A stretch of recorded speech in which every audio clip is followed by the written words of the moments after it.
देखिए जम्मू कश्मीर की आपने तस्वीर देखी, किस तरह से लोगों में उत्साह है पीएम नरेंद्र मोदी के वहां पर पहुंचने को लेकर, वहां पर जनसभा को संबोधित करने को लेकर। और देखिए जम्मू कश्मीर के बाद हरियाणा में भी पीएम नरेंद्र मोदी आज जनसभा को संबोधित करेंगे। हिसार में भी एक बड़ी रैली पीएम नरेंद्र मोदी करने वाले। दोपहर 3 बजे हरियाणा के हिसार में पीएम नरेंद्र मोदी रैली करेंगे, चुनावी जनसभा को संबोधित करेंगे, बीजेपी प्रत्याशी के पक्ष में वोट की अपील करेंगे। तो जम्मू टू हरियाणा पीएम नरेंद्र मोदी आज चुनावी हुंकार भरते नजर आने वाले हैं। हिसार के एयरपोर्ट चौक के पास मैदान में रैली को संबोधित करेंगे। रैली में 5 जिलों के 23 बीजेपी उम्मीदवार मंच पर मौजूद रहेंगे। हिसार से बीजेपी के डॉक्टर कमल गुप्ता चुनावी मैदान में है। भिवानी, चरखी, दादरी, जिंद, फतेहाबाद जिलों के उम्मीदवार इसमें शामिल रहेंगे। तो देखिए आज back to back PM Narendra Modi Jammu Kashmir में 12 बजे, तो हरियाणा के हिसार में 3 बजे पीएम नरेंद्र मोदी जनसभा को संबोधित करेंगे। जाहिर तौर पर आपने इससे पहले भी देखा कि किस तरह से पीएम नरेंद्र मोदी जनसभा को संबोधित करने के दौरान बीजेपी के पक्ष में वोट की अपील करते हैं, उपलब्धियां गिनाते हैं और साथ ही साथ कांग्रेस पर जमकर निशाना साधा किया। और इसी खबर पर अधिक अपडेट के साथ डॉक्टर थानेश्वर हमारे साथ जुड़ गए। थानेश्वर, पीएम नरेंद्र मोदी आज हरियाणा के हिसार में एक बड़ी रैली को संबोधित करने वाले हैं। इसके जरिए बीजेपी प्रत्याशी के पक्ष में वोट की अपील करेंगे और हमने इससे पहले की तमाम रैलियों को देखा तो कांग्रेस पर जमकर बरसते नजर आए। फिलहाल बताइए कैसी तैयारियां वहां पर है। देखिए, प्रधानमंत्री नरेंद्र मोदी ने जब जब हरियाणा के अंदर रैली की तो कांग्रेस पर जहां जमकर बरसते रहे हैं, उसी के साथ साथ कांग्रेस की फूट को भी उन्होंने जनता के सामने उजागर किया है। कांग्रेस किस तरीके दलितों का अपमान करती है, ये भी जनता के सामने उजागर किया। साथ ही साथ किस तरीके से बीजेपी ने किसानों के हित में कार्य किए हैं, किस तरीके बीजेपी ने 36 बिरादरी को साथ लेकर चलने का काम किया है। डबल इंजन की सरकार ने पूरे 10 साल के अंदर 36 बिरादरी को साथ लेकर जो पूरे हरियाणा प्रदेश का विकास किया, उन सबका बखान करते हैं। खास बात यह है, प्रधानमंत्री नरेंद्र मोदी अपने भाषण के थ्रू जिस तरीके से जनता पब्लिक के अंदर एकदम तन्मयता बनाने का प्रयास करते हैं, ऐसा दिखाते हैं कि बिल्कुल आप और मेरे में बिल्कुल सीधा संवाद हो रहा है, उससे लेकर लोगों में बहुत उत्साह पैदा होता है। पिछले गोहाना रैली में देखिए, एक बच्चा नरेंद्र मोदी की तस्वीर लेके खड़ा हुआ था, तो तभी नरेंद्र मोदी ने मंच से उस बच्चे को कहा कि तस्वीर मेरे पास भिजवाइए, मेरे कमांडो मेरे सिक्योरिटी वाले आएंगे, तस्वीर लेंगे, इसके पीछे अपना एड्रेस लिख देना, मैं आपको चिट्ठी लिखूंगा। इससे जो लोगों में उत्साह बढ़ा कि ये हमारा पहला ऐसा प्रधानमंत्री है जो छोटे से बच्चे, इतनी बड़ी रैली के अंदर एक बच्चे को भी उसने सीधा पहचान लिया कि ये बच्चा मेरे तस्वीर लेके खड़ा है। इस तरीके प्रधानमंत्री नरेंद्र मोदी जिस तरीके से लोगों को अपनापन दिखाते हैं, उसको लोगों को सीधा सीधा इंपैक्ट पड़ता है उनके वोट बैंक पर। और साथ ही साथ आज की जो हिसार की रैली है, इसमें 5 जिलों के उम्मीदवार रहेंगे, जिसमें फतेहाबाद के रहेंगे, हिसार के रहेंगे, जींद के रहेंगे, चरखी, दादरी और भिवानी।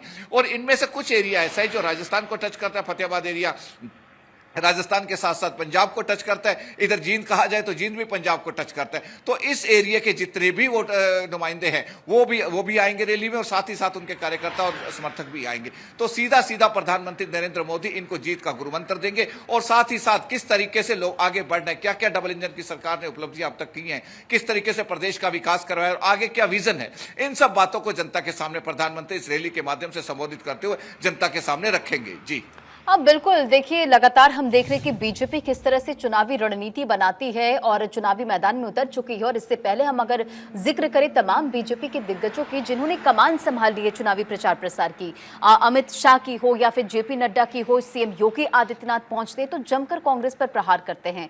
जमीनी स्तर को भी मजबूत करने की कोशिश थानेश्वर लगातार बीजेपी की तरफ से की जा रही है, यानी कि जमीनी कार्यकर्ताओं को भी किस तरह से मजबूत किया जा सके।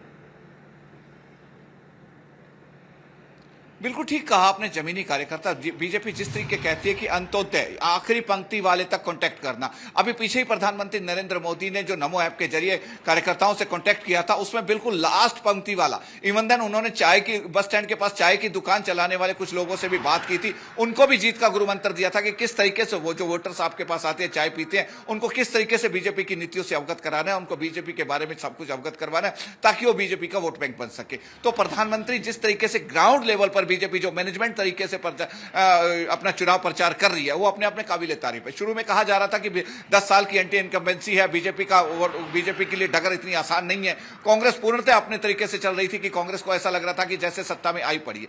लेकिन जिस तरीके से बीजेपी ने मैनेजमेंट तरीके से चुनाव लड़ा है और चुनाव लड़ रही है, और जिस तरीके से प्रचार प्रसार की कमाल पार्टी के आला दिग्गज नेताओं ने संभाल रखी है। आज भी राजनाथ सिंह भी हरियाणा में है, प्रधानमंत्री नरेंद्र मोदी हरियाणा में, और योगी आदित्यनाथ भी हरियाणा में, और भी कई बड़े दिग्गज नेता जनता हरियाणा में चुनाव प्रचार कर रहे हैं, जबकि दूसरी तरफ कांग्रेस के स्टार प्रचारक देख लीजिए, उनमें से बहुत कम नाम आपको हरियाणा में दिखेंगे। सबसे बड़ी बात है कि कांग्रेस की फूट, जिस तरीके से प्रधानमंत्री खुद स्वयं ये अपने मंच के माध्यम से, अमित शाह गृह मंत्री भी अपने मंच के माध्यम से ये सब कह चुके हैं कि किस तरीके से दलितों का विरोध करती है पंजाब कांग्रेस विरोध करती है, उससे दलित समुदाय के वोटर को अपने साथ जोड़ने का बीजेपी प्रयास कर रही है। खासतौर पर शैलजा को सभी बीजेपी के आला नेता टारगेट कर रहे हैं कि कुमारी शैलजा नाराज होकर जिस तरीके से बैठ गई थी, हालांकि कुमारी शैलजा प्रचार प्रसार में आ गई है, कांग्रेस का प्रचार प्रसार कर रही है, लेकिन फिर भी ये कहते हैं, सभी बीजेपी के नेता कहते हैं कि दलितों का अपमान किया जा रहा है और दलितों को अगर सच्ची हितैषी पार्टी है तो वो सिर्फ और सिर्फ बीजेपी है। इस तरीके से जो दलित वोट बैंक है उसमें भी सेंध लगाने का प्रयास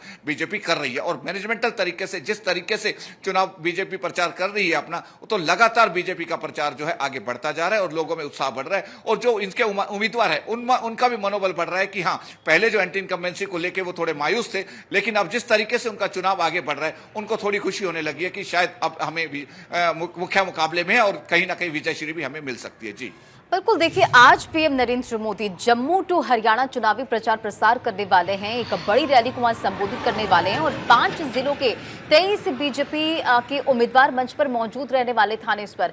जरा ये भी आप हमको समझाइए कि किस तरह से आज यहां से बीजेपी के तरफ से प्रधानमंत्री नरेंद्र मोदी की तरफ से कौन कौन सी समीकरण को साधने की कोशिश होगी।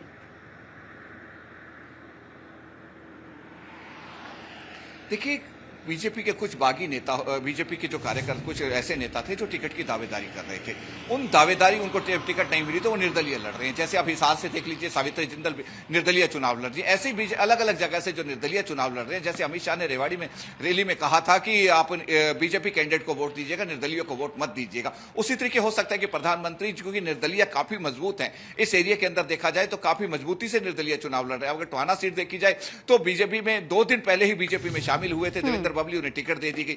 वहां के जो पुराने कार्यकर्ता थे उनमें मायूसी ना हो, उनका मुकाबला सीधा सीधा परमवीर सिंह से, हालांकि परमवीर सिंह पुरानी पिछले चुनाव में जमानत जब्त हो गई थी, लेकिन इस बार उनका काफी अच्छा चुनाव चल रहा है। तो इस तरीके से जो यहाँ पे बागी हो रहे हैं उनको, और जहां जहां कांग्रेस मजबूत है, इसे कई जगह ऐसी है जहां कांग्रेस मजबूती से चुनाव लड़ रही है, तो क्योंकि शैलजा का एरिया पड़ता है फतेहाबाद जिला, तो शैलजा का जो वोट बैंक है उसको बीजेपी की तरफ कन्वर्ट करने के लिए आज सीधा सीधा दलितों पर प्रहार किया जाएगा कि दलितों की बिल्कुल, और देखना होगा जब आज पीएम नरेंद्र मोदी एक बड़ी रैली को संबोधित करते हैं थानेश्वर, तो किन तमाम बड़ी बातों का जिक्र करते हैं। तमाम जानकारियों के लिए बहुत बहुत शुक्रिया, नजर बनाए रखें। तो पीएम नरेंद्र मोदी 3 बजे हरियाणा में आज एक बड़ी रैली को संबोधित करेंगे हिसार में और बीजेपी के पक्ष में जाहिर तौर पर वोट की अपील करते नजर आएंगे।